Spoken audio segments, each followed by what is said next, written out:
사도행전 4장 13절에서 22절 신약 192페이지입니다. 우리 한 절씩 교독하겠습니다. 그들이 베드로와 요한이 담대하게 말함을 보고 그들을 본래 학문 없는 범인으로 알았다가 이상히 여기며 또 전에 예수와 함께 있던 줄도 알고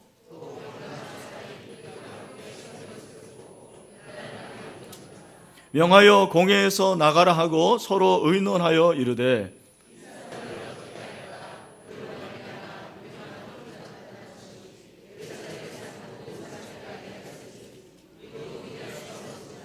이것이 민간에 더 퍼지지 못하게 그들을 위협하여 이후에는 이 이름으로 아무에게도 말하지 말게 하자 하고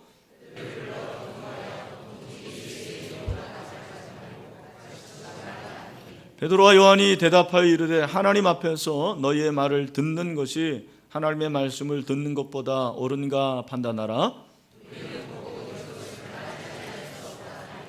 관리들이 백성들 때문에 그들을 어떻게 처벌할지 방법을 찾지 못하고 다시 위협하여 놓아주었으니 이는 모든 사람이 그 된 일을 보고 하나님께 영광을 돌림이라.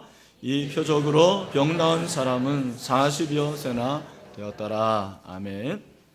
네, 우리 같이 한번 인사하겠습니다. 옆에 있는 분들 또 앞뒤로 한 주일 동안 평안하셨습니까? 예수님이 부활하셨습니다 하고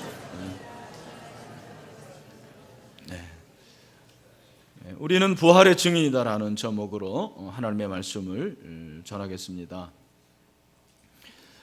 인도의 유명한 믿음의 사람 선다싱이라는 분이 있습니다. 아마 아시는 분도 있을 것입니다. 이분은 오랜 동안 힌두교를 믿다가 예수님을 믿고 그리스도인이 되었습니다. 그리고 사실 인도에서는 거의 성자라고 그렇게 알려진 인물입니다. 이분이 영국 교회의 초대를 받고 영국에 있는 교회들에서 집회를 했습니다. 어떤 교회에서 집회를 하고 한 청년이 선다싱에게 질문을 했습니다. 당신은 오랜 동안 힌두교를 믿었다가 그 종교를 버리고 예수님을 믿게 되었습니다. 어떻게, 왜 예수님을 믿게 되었습니까? 라고 질문을 했습니다. 그때 선다싱이 한 유명한 말이 있습니다. 왜냐하면 예수님이 부활하셨기 때문입니다. 그렇게 대답을 했다라는 것입니다. 여러분, 그렇습니다. 기독교는 부활이 생명입니다. 왜냐하면 예수님이 죽음의 권세를 물리치시고 3일 만에 다시 살아나셨기 때문입니다. 그것이 기독교의 본질이고 핵심이라는 것입니다. 오늘 여러분 이 말씀을 들으면서 여러분 가운데서 정말 부활에 대한 확신이 일어날 수 있게 되기를 주님의 이름으로 축원합니다. 베드로와 요한이 성전 미문 앞에 앉아있던 안진뱅이를 고칩니다. 이 광경을 목격한 많은 사람들이 베드로를 주목하게 됩니다. 마치 베드로가 안진뱅이를 일으킨 것처럼 베드로를 주목하자 베드로가 무엇이라고 말합니까? 이 사람이 치료받은 것은 우리의 능력이 아니다. 나의 능력이 아니다. 예수의 이름의 능력으로 안진뱅이가 일어났다고 그렇게 말씀을 합니다. 그러면서 베드로가 그들 앞에서 설교를 하는 거죠. 그 설교의 말씀 중에 오늘 여러분 본문의 3장으로 한번 가보면 3장 15절을 한번 같이 읽어봤으면 좋겠습니다. 15절입니다. 3장 15절 시작. 생명의 주를 죽였도다. 그러나 하나님이 죽은 자 가운데서 그를 살리셨으니 우리가 이 일의 증인이라. 아멘. 유대인들 너희들이 예수님을 죽였지만 예수님이 살아나셨다. 하나님이 죽은 자 가운데서 예수 그리스도를 살리셨다. 그런데 뭐라고 말하냐면 우리가 이 일의 증인이라. 여러분, 이 일이 어떤 일입니까? 이 일은 바로 십자가의 죽음과 부활을 말씀을 합니다. 베드로는 사도들과 함께 분명히 말씀하고 있습니다. 우리는 십자가의 죽음과 부활의 증인이다. 여러분, 그렇습니다. 베드로는 부활의 증인이었습니다. 마찬가지로 저와 여러분도 부활의 증인입니다. 십자가의 죽음과 부활에 대해서 그렇게 선포할 때 여러분, 어떤 일이 일어났습니까? 이 말씀을 들은 사람들이 5,000명이 돌아오는 거예요. 4장에 보니까 4절에 말씀을 들은 사람 중에 믿는 자가 많으니 남자의 수가 약 5,000이나 되었더라. 여러분, 남자의 수가 5,000명이니까 여자는 얼마나 많겠습니까? 지금도 예수 믿는 사람들을 보면 남자보다 여자들이 훨씬 많습니다. 그러니까 여러분, 그 당시에 남자가 5,000명이니까 적어도 여자는 제 생각에는 10,000명 이상일 수도 있습니다. 그렇게 복음을 증거하자 십자가의 죽음과 부활의 증인을 통해서 5,000명, 남자 5,000명, 그리고 수많은 사람들이 구원을 받는 역사가 일어나게 되었습니다.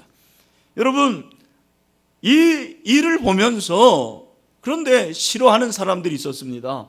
그 싫어하는 사람들이 누구였습니까? 오늘 4장 1절에 보니까 사도들이 백성에게 말할 때에 제사장들과 성전 맡은 자와 사두개인들이 이르러 예수 안에 죽은 자의 부활이 있다고 백성을 가르치고 전함을 싫어했다 그랬습니다. 누가 싫어했다고요? 제사장들도 성전 맡은 자와 또 사두개인들이 싫어했습니다. 왜 싫어했습니까? 싫어한 이유가 무엇입니까? 성경을 봐야죠. 이유가 뭡니까? 예수 안에 죽은 자에 뭐가 있다고요? 부활이 있다고. 여러분, 사두개인들은 어떤 사람들이냐면 부활이 있다는 걸 믿지 않았습니다. 부활이 있다고 믿지 않았습니다. 이들이 정치적인 지도자를 했지만 부활을 믿지 않았습니다. 사람은 죽으면 모든 것이 끝난다고 생각을 했습니다. 그러니까 이 세상에 사는 동안 잘 먹고 잘 살면 된다고 믿었습니다. 그러니까 부활을 증거하는데 그 부활을 믿지 않았을 뿐만 아니라 부활을 전하는 것을 싫어했습니다. 여러분, 오늘날도 전도에 보면 이런 사람들이 적지 않습니다. 뭘 천국이냐, 사람이 뭘 살아나느냐, 나는 그런 데 관심이 없다.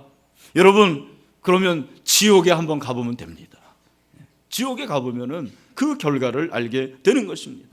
여러분, 유대 지도자들과 사두개인들과 성전을 지키는 자들이 그래서 사도들을 붙잡아 놓고 신문하기 위해서 공회를 열게 됩니다. 여러분, 이 공회가 바로 산헤드린 공회입니다. 여러분, 산헤드린 공회는 사람을 사형시킬 수 있는 그런 권한이 있는 공회입니다. 예수님을 죽이기로 결정한 것이 산헤드린 공회입니다. 산헤드린 공회의 조사를 받으면 제자들이 겁이 나서 벌벌 떨고 뒤로 물러설 줄 알았는데 전혀 아니었습니다. 여러분, 13절과 14절 보십시오. 그들이 베드로와 요한이 담대하게 말함을 보고 그들을 본래 학문 없는 범인으로 알았다가 이상히 여기며 또 전에 예수와 함께 있던 줄도 알고 또 병 나은 사람이 그들과 함께 서 있는 곳에서 비난할 할 말이 없는지라 그렇게 말하고 있습니다. 오히려 유대 지도자들이 당황했습니다. 이 사람들이 범인들이었는데, 자기들이 생각할 때는 별 볼 없는 사람들이었는데 공회를 연다고 해도 전혀 두려워하지 않습니다. 무서워하지 않습니다. 오히려 담대합니다. 용기 백배합니다. 그래서 이번에는 어떻게 합니까? 그들에게 위협을 합니다. 17절이죠. 이것이 민간에 더 퍼지지 못하게 그들을 위협하여 이후에는 이 이름으로 아무에게도 말하지 말게 하자 하고 위협을 하게 되는 것입니다. 여러분, 그러자 베드로와 요한이 이 위협 앞에서 그러면은 내가 전하지 않겠습니다, 그렇게 말한 것이 아닙니다. 여러분, 이 위협 앞에서 베드로와 요한이 어떻게 합니까? 우리 19절과 20절 말씀을 다 같이 한번 읽겠습니다. 시작.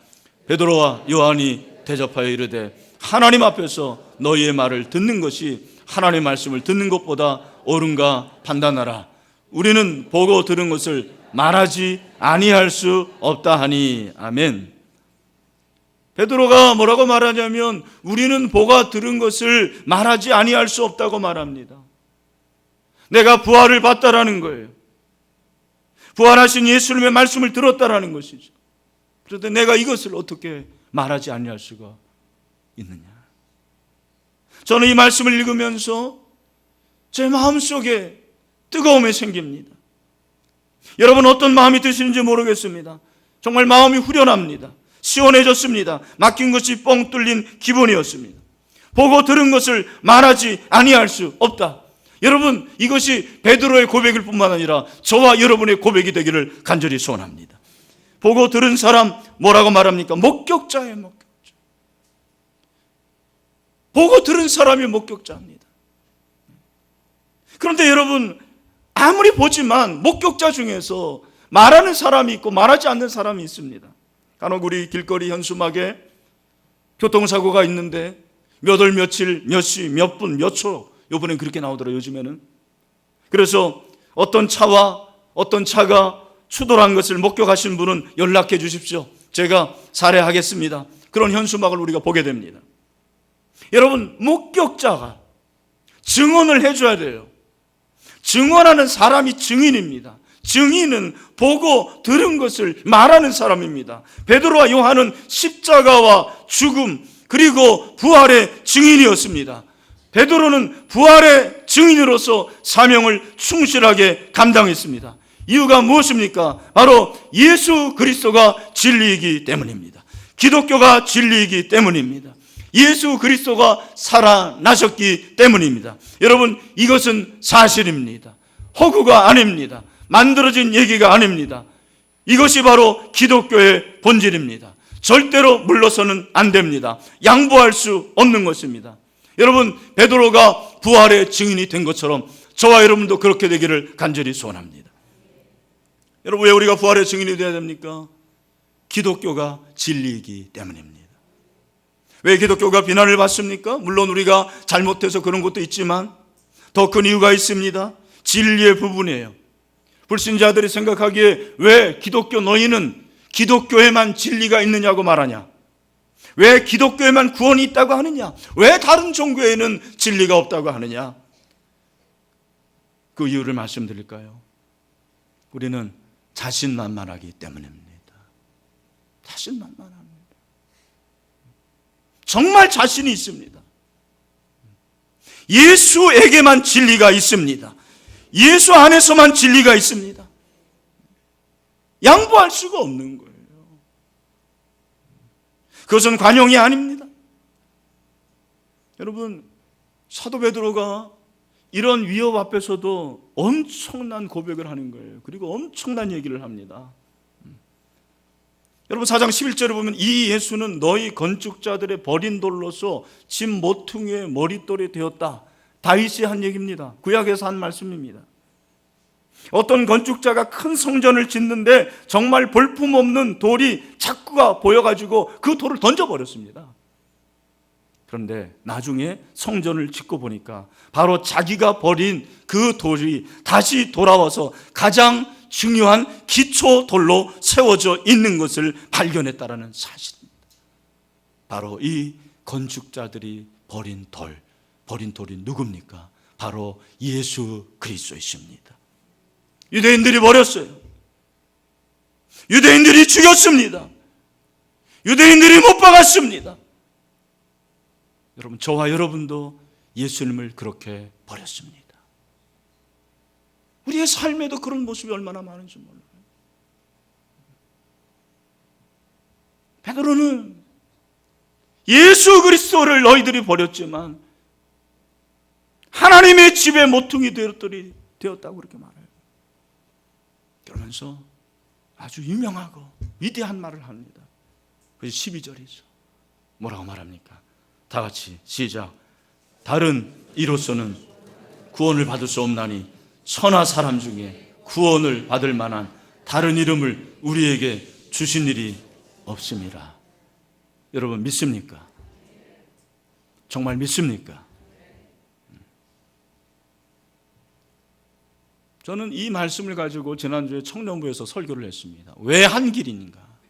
왜 한 길인가? 왜 다른 길에는 구원이 없는가? 그것은 기독교는 진리이기 때문입니다. 진리이기 때문입니다.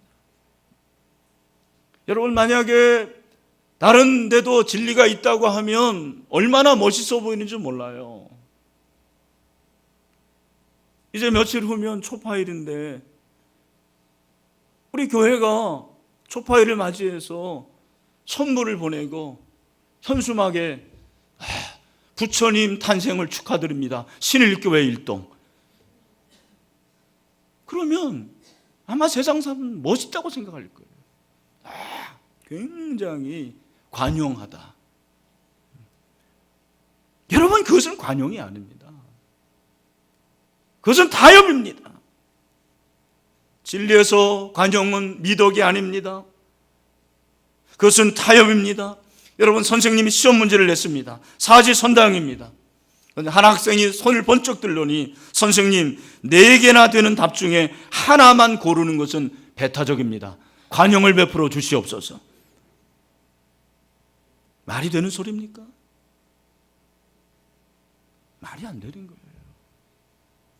여러분, 기억하십시오. 진리는 하나입니다. 진리는 변함이 없습니다. 여러분, 다른 종교는 길을 찾는 거예요. 어떤 길로 가면 구원이 있는가?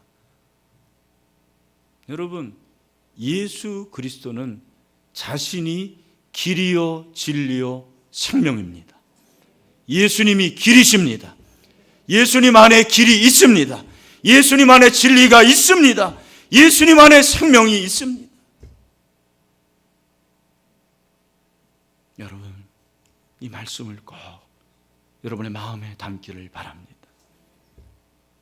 왜 베드로가 그렇게 부활의 증인이라고 했습니까? 예수 그리스도가 진리이기 때문에, 다른 길이 없기 때문에 그렇습니다. 오늘 우리가 부활의 증인으로서 예수 그리스도, 진리 되신 예수 그리스도를 믿고 부활의 주님을 다시 한번 만날 수 있게 되기를 간절히 소원합니다. 또한 부활의 증인이 될 수밖에 없는 것은 부활이 인류의 진정한 소망이기 때문입니다. 모든 인간에게 예외 없이 적용되는 명제가 있습니다. 그것은 모든 사람은 죽는다라는 거예요. 모든 사람은 죽습니다. 성경도 말합니다. 히브리서 9장 27절, 한 번 죽는 것은 사람에게 정하신 것이요 그 후에는 심판이 있다고 했습니다. 여러분, 이것은 믿지 않는 사람들도 잘 압니다. 로마 시대에 그들이 승리를 얼마나 합니까? 승리하고 돌아올 때 그 개선문을 통과하면서 그 행렬에서 사제가 늘 말하는 한마디가 있었습니다. 그것이 뭔지 아십니까? 메멘토 모리였습니다. 메멘토 모리. 뭡니까? 인간은 죽는 것을 기억하라는 것입니다. 인간은 죽는다라는 것입니다. 여러분, 그리스 로마 신화를 보면 막 인간이 신처럼 그렇게 별의별 일을 다 합니다. 네. 그러나 아무리 인간이 신처럼 되어도 안 되는 한 가지가 있습니다. 인간은 죽습니다. 너무 이 사실을 그들이 잘 알았어요. 네. 보십시오. 메멘토 모리. 인간은 죽는다. 그러니까 요즘에 무슨 신, 그 잘못된 얘기예요. 공신, 아무리 서울대학교를 무슨 100번을 들어가도 그 인간도 죽습니다. 신이 아니에요. 신은 안 죽어야 됩니다. 예수님이 인간의 몸으로 오셨습니다. 그러나 예수님은 하나님의 아들이기 때문에 다시 살아나셨습니다. 이것이 놀라운 거예요. 여러분, 잘 들으십시오. 이 부분이 여러분에게 해결되지 않으면, 이것이 문제되지 않으면, 여러분에게 정말 이것이 진리로 받아들이지 않으면 여러분의 믿음은 헛것입니다. 여러분, 예수님이 십자가에 죽으실 그 당시에 여전히 그리스 로마의 문화는 바로 그것입니다. 인간은 죽는다라는 거예요. 그런데 죽었던 인간이 다시 살아난다, 상상할 수도 없는 얘기입니다. 꿈에도 생각하지 못한 일이었습니다. 그런데 예수 그리스도는 죽었다가 다시 살아났습니다. 그러니까 제자들이 믿지를 못하는 거예요. 여러분 누가복음을 보면 여인들이 안식일 새벽에 안식 후 첫날 새벽이죠. 오늘이죠. 이 주일날 예수님이 궁금해가지고는 예수님의 무덤에 달려갑니다. 그런데 무덤 문이 열려 있는 거예요. 인봉했는데 열려져 있는 거예요. 뻥 뚫려져 있는 거예요. 웬일인가 하고 들어가 봤더니 세마포만 했습니다. 예수님의 시신이 없어졌습니다. 얼마나 슬퍼했겠습니까? 근심했겠습니까? 그런데 한 천사가 나타났습니다. 이로 인하여 근심할 때 문득 찬란한 옷을 입은 두 사람이 곁에 섰는지라 여자들이 두려워 얼굴을 땅에 대니 두 사람이 이르되 어찌하여 살아있는 자를 죽은 자 가운데서 찾느냐? 어찌하여 살아있는 자를 죽은 자 가운데서 찾느냐? 예수님은 살아나셨습니다. 살아나신 주입니다. 그분은 지금도 살아 계십니다. 여러분, 그는 여기 계시지 않고 살아나셨다. 놀라운 일입니다. 여인들이 졸도하지 않은 것만 해도 다행이에요. 정신을 차리고 바로 제자들을 찾아갑니다. 제자들에게 이 사실을 알렸을 때 제자들이 믿지를 않습니다. 그런데 이때 분연이 일어나서 한 사람이 무덤으로 달려갑니다. 그 사람이 바로 베드로였어요. 성질이 급한 사람이에요. 가보자. 가보니까 정말 예수님이 살아나셨습니다. 누구보다 눈으로 똑바로 본 사람이 베드로예요. 베드로는 눈으로 직접 봤습니다. 그러니 부활의 증인이 될 수밖에 없는 거예요. 성령의 충만을 받습니다. 이 부활이 얼마나 놀라운 사실을 알게 되는 것입니다. 여러분, 부활의 주님을 만나는 깊이만큼 증언할 수가 있습니다. 부인할 수 없는 사실입니다. 부활의 주님을 만난 만큼 주님을 사랑합니다. 부활의 주님을 깊이 만난 만큼 주님께 헌신할 수가 있습니다. 여러분, 우리의 유일한 소망은 예수 그리스도십니다. 그분이 부활해야지 진정한 소망이 있습니다. 저는 지난 주일에 제자 훈련을 마치고 집에 돌아가서 잠깐 텔레비전을 시청을 했습니다. 강연 백도시라는 프로그램이었습니다. 어떤 아빠가 나왔습니다. 이 아빠에게는 딸이 하나 있었는데 이 딸이 그만 몇 달 전에 불의의 사고로 인해서 20대에 세상을 떠났습니다. 그래서 이 딸이 너무 보고 싶고 이 딸에게 하고 싶은 말이 있어서 이 강연에 나왔다고 했습니다. 딸이 죽은 후에 아빠가 견딜 수가 없었던 것은 딸에게 하고 싶은 두 마디가 있었기 때문입니다. 그것은 바로 미안하다와 사랑한다라는 말이었습니다. 이 딸이 그렇게 공부를 잘했대요. 그래서 초등학교 때부터 상이란 상은 다 타오고 상장이 그렇게 많았다는 거예요. 그런데도 불구하고 이 아빠는, 이 무뚝뚝한 아빠는 당연히 여기고 한 번도 내 딸아 잘했다라는 한마디를 못했다라는 거예요. 그래서 딸아 미안하다, 이 한마디를 하기에 나왔다라는 거예요. 또한 이 딸이 그렇게 사랑스러웠다는 거예요. 정말 죽은 후에 미쳐버릴 것 같더래요. 도저히 살 수가 없더래요. 근데 살아생전에 한마디 못했다는 거예요. 그렇게 사랑하는 딸, 그 사랑하는 딸아, 내가 너를 사랑한다, 그 한마디를 못했다라는 거예요. 그러면서 만인이 보는 앞에서 미안하다, 사랑한다, 이 두 마디를 하기 위해서 나왔다고 했습니다. 저는 그 강연을 보면서 마음에 생각이 들었습니다. 아, 그래서 부활이 필요하겠구나. 그 사랑하는 딸을 만약에 이 땅에서만 본다면 그것은 영원한 이별입니다. 영원한 이별이에요. 그러나 여러분, 우리가 예수 그리스도를 믿으면, 예수 안에서 다시 살아나면, 부활하면 저 영원한 천국에서 그 사랑하는 사람, 사랑하는 딸, 사랑하는 아내, 사랑하는 남편을 다시 만날 수가 있습니다. 재회의 기쁨을 누릴 수가 있는 것입니다. 여러분, 우리 주변에도 사랑하는 사람이 세상을 먼저 떠난 경우가 얼마나 많이 있습니까? 우리 교회에도 남편이 먼저 세상을 떠나고 아내가 세상을 먼저 떠난 분들이 많죠. 그분들이 부활해야죠. 부활해서 다시 만나야죠. 자녀가 먼저 세상을 떠난 경우도 있지요. 그 부모들을 위해서도 부활이 있어야 된다고 저는 믿습니다. 여러분, 베드로가 이런 부활의 증인으로 살았는데 저는 이런 질문을 해봤습니다. 베드로나 사도 같은 바울 같은 위대한 신앙인들이 부활에 대해서 증인이 되는 것은 당연합니다. 그럴 때 그 결과와 열매는 대단한 거예요. 그러나 나 같은 사람이 부활의 증인되는 게 그것이 얼마나 대단한 일인가. 나 같은 범인이, 나 같은 평범한 목사가 부활의 증인되는 게 뭐 그렇게 중요한 일인가. 그러나 여러분, 성경은 그렇게 말하지 않습니다. 저와 여러분이 아무리 평범하고 그저 그런 신앙이라 할지라도 저와 여러분 모두 부활의 증인입니다. 부활의 증인이 되어야 됩니다. 여러분, 칼빈은 신앙의 세 가지 영역이 있다고 말했습니다. 첫 번째는 성경적 지식의 영역이라고 그랬어요.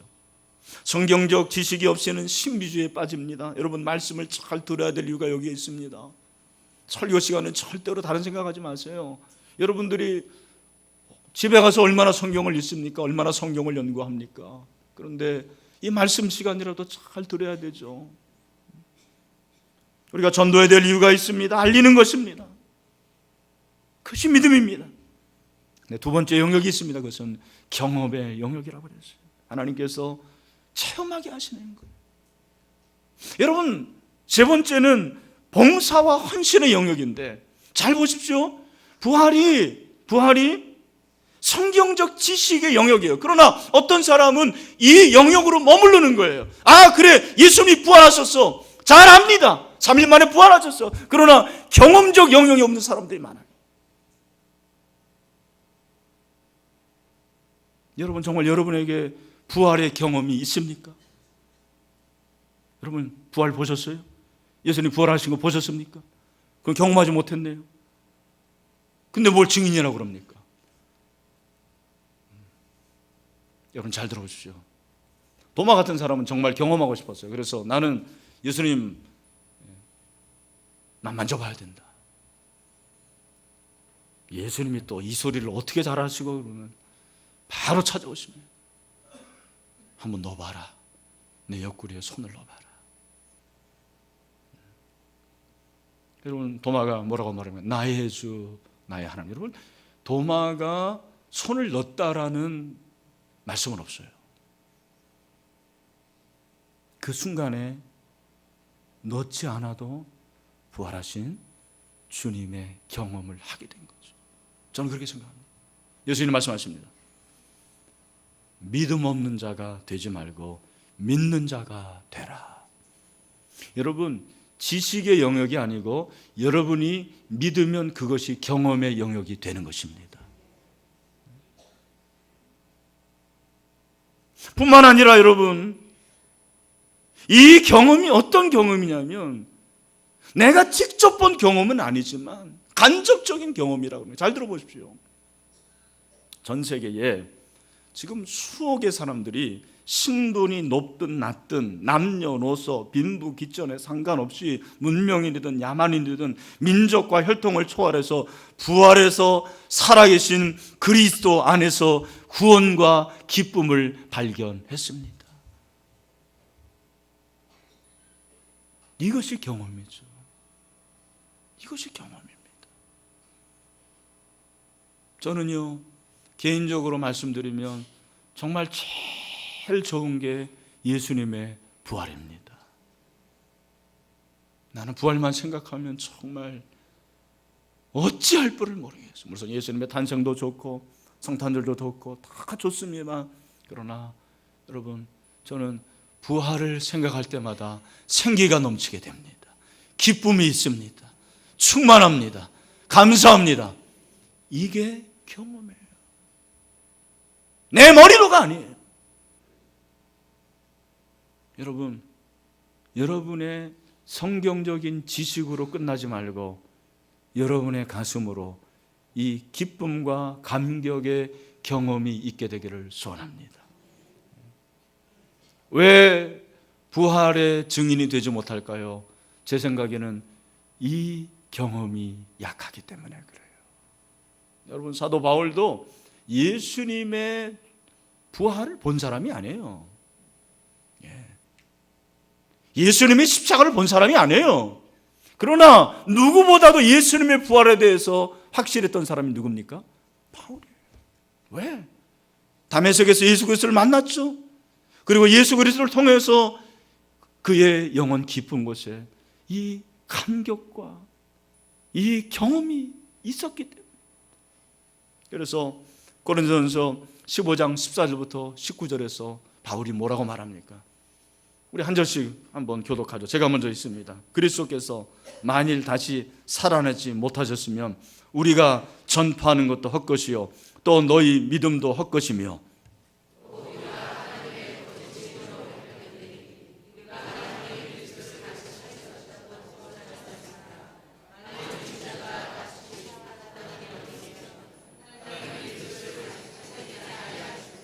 만일 죽은 자가 다시 살아나는 일이 없으면 그리스도도 다시 살아나신 일이 없었을 터요.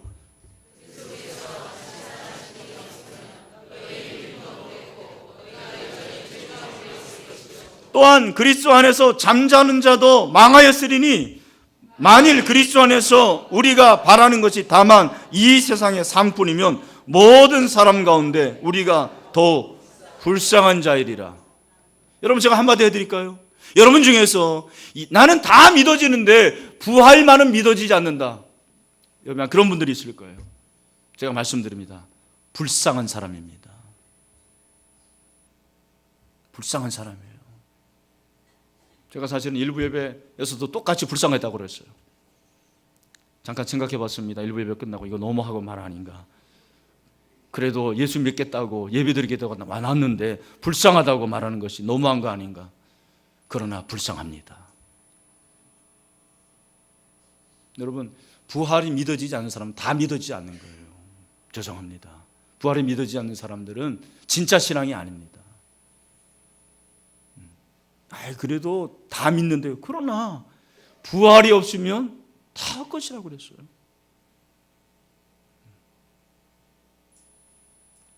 여러분, 금주에 세월호 사건이 발생했습니다. 아마 다 울었을 거예요. 대한민국 국민이 다 울었습니다. 부모가 다 울었습니다. 저도 정말 태어나서 이렇게 많이 울어본 적이 없는 것 같아요. 생각만 하면 눈물이 나요.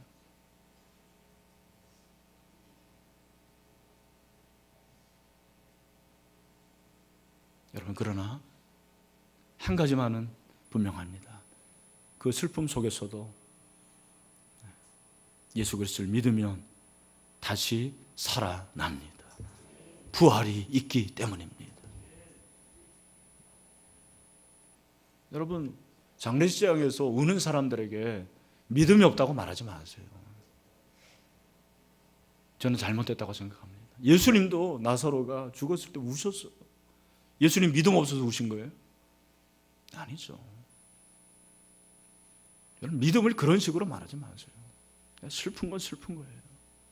그러나 슬픔으로 끝나지 않습니다. 왜냐하면 예수님이 부활하셨기 때문입니다. 저는 우리 모두 다 이 부활의 감격이 충만하기를 소원합니다. 우리가 그 부활의 증인이 되는 거예요. 그러면 좀 가난해도, 좀 일이 안 돼도, 남들이 볼 때는 불쌍해도 그래도 우리에게는 소망이 있습니다. 말씀했습니다. 사랑하는 형제자매 여러분, 예수님이 부활하셨습니다. 예수님이 살아 계십니다. 우리가 이 예수님을 보지 못했습니다. 그러나 우리는 부활을 경험한 사람들입니다. 기쁨이 충만합니다. 감격이 넘칩니다. 그러므로 우리 모두 부활의 증인이 됩시다. 한번 따라합시다. 주님, 제가 부활의 증인입니다. 주님, 우리가 부활의 증인입니다. 기도합시다. 하나님 아버지, 참 감사합니다. 우리 하나님 참 좋으신 분입니다. 우리는 다 죽어야 될 자들인데 예수 그리스도를 통해서 우리의 죄를 용서해 주시고 우리가 죽어도 다시 살 수 있는 부활의 은혜를 주신 거 감사합니다. 무릇 살아서 그를 믿는 자는 영원히 죽지 않고 죽어서 믿는 자도 영원히 살 것을 믿습니다. 그러므로 우리가 예수 그리스도를 늘 마음에 담고 부활의 주님과 동행하겠습니다. 부활의 증인으로 살겠습니다. 증인답게 살겠습니다. 주여, 우리에게 은혜를 베풀어 주시옵소서. 슬픔을 당한 우리 사랑하는 부모들이 있습니다. 하나님, 우리 교인들도 많이 있을 것입니다. 왜 나에게 이런 슬픔이 찾아왔는가? 하나님, 그 가운데서 말씀하여 주시옵소서. 내가 너를 위해서 죽었노라. 내가 너의 자녀를 위해서 죽었노라. 하나님, 이 음성이 들려지기를 원합니다. 부활의 소망을 주시옵소서. 하나님, 그래서 부활의 증인으로 다시 거듭날 수 있도록 축복하여 주시옵소서. 예수님의 이름으로 기도하옵나이다. 아멘. 네, 우리 다 같이 일어나겠습니다. 우리 마지막 찬송합니다. 무덤에 머물러 우리 같이 찬양합니다.